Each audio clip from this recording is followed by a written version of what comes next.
It is going to be different. No, but you know what? We haven't really seen, ever since Slade Wilson walked into the Queen Mansion, Oliver has been up against it back. And I don't think that the first 4 acts of episode 301 really count. I mean, that guy's in dire straits. And I think that it was important that we went through that to get to where we are now, but I also think that going back there for the same reasons wouldn't be interesting. So whether or not there are dire circumstances in our show, and it is our show, so there are going to be dire circumstances, Oliver, if he has to deal with them, is going to deal with them in a different way. Wendy and Mark were talking about going back to seeing Oliver in the suit as well as in the arrow suit. Can you talk a little bit about what you hope for Oliver as, you know, Oliver Queen versus the Arrow? Well, he can't be the Arrow, right? So he would have to, if he's going to be a crime fighter, hero, part of the team again, he'll have to be something different. One of the things that I feel like we lost by the midway point of season 2 and for all of season 3 was the public persona of Oliver Queen. It's a really important part of the show that I be out there doing things, and I will say that on the public persona side, people that are fans of the comics and the canon are going to be extremely excited with what we're doing in season 4.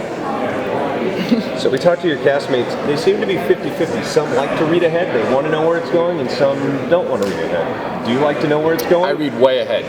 I read way ahead. I've usually known what's going to happen. I don't know if that's what, you know, maybe that might be a factor of people on the cast sometimes come and talk. They may say they don't like to read ahead, but oftentimes people will come and talk to me about things like, what have you heard? I've heard this. And it's very useful for me to be able to tell them, to talk to them. So from that standpoint, it's almost as if it's my responsibility as you know, the title character on the show to read ahead. Awesome. What have you heard? I've read three episodes so far, and all of them seem bigger than our season finale last year. So we're in for some long days and nights. That's good. There's a nice element of, I know Mark and Wendy probably touched on this, but there's a nice new element of magic, mysticism this year that I think will also tie into Oliver's flashback story, because when it appears on the scene, it is something, as it normally is, that he is familiar with from his time away. So at the end of last season, before Oliver literally drove off into the sunset, a lot of his relationships with people like Diggle and all that were very strange. Yeah. Like, how is Oliver going to come back into that? Like, what does that mean for what were really strong relationships? Well, I mean, he's good with Thea. Okay. As long as she's good with herself, I suppose. I know that there will be some issues with Laurel, but I think that we're going to move through those. He's good with Felicity, and you know, there's everything is on the table with Lance. So whether he loves or hates Oliver's other persona, at least there's no bullshitting anymore. And but things with Diggle are bad. They're really bad.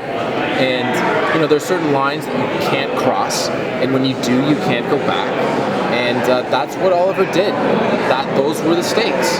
So I really hope that relationship can be repaired.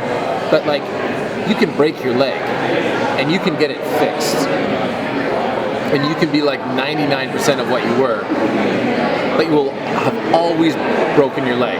Even if there's a titanium rod in there, something is different. Something is cracked. It seems like no matter how much two people know each other, you know, when they form a relationship, a third person develops. There's a new entity there, and we really haven't met that entity yet with Oliver and Felicity. Can you talk at all about that relationship they have, about that, you know, the personality that it has? Well, we've never. I mean, we do get to see some of the interplay with them, and they are very happy. But it's interesting. It's interesting who is happier than the other one, who is more at peace than the other one. It's almost always, if you were to say, who's restless, who's angst-ridden, who's this, who's that, of course it would be Oliver. Oliver's totally at peace at the beginning of season 4. I mean, we see that in an emotional sense and in a, I almost feel like a body posture sense, but we also definitely, we see it. This was actually one of my pitches. We have a really cool way of actually physically seeing Oliver removing some of what has happened to him over the past 8 years. So how much is gonna affect the new show, like Legends of Tomorrow? I don't know.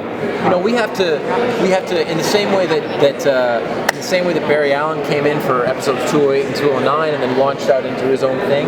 We've got a bunch of characters. We have Sarah. We have Ray Palmer.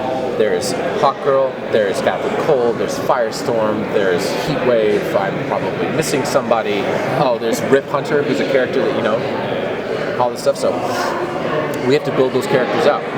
Once their show is actually up and running, I don't know how it's going to work at all. I really don't, but I'm excited for it. Okay, last question. So, athlete, politician, superstar, who's come out of the woodwork and said, oh my god, I'm a huge fan of the show, that made me surprised you? Or maybe you're being stalked by another celebrity. No, I'm not being stuck. I got to meet a bunch of the Blue Jays. I'm from Toronto, and that's my hometown team. And it is a little jarring to this day when professional athletes, a lot of whom I'm older than now, it doesn't feel that way, but I am. You know, I'm 35. I just turned 34, and they're like, you know, a lot of these guys are like 25, 26, and a couple of them were like, hey man, I'm a huge fan of the show. When I travel with the team, and when I'm in a hotel, I like have it on my iPad, and I always go, really? So that's pretty cool.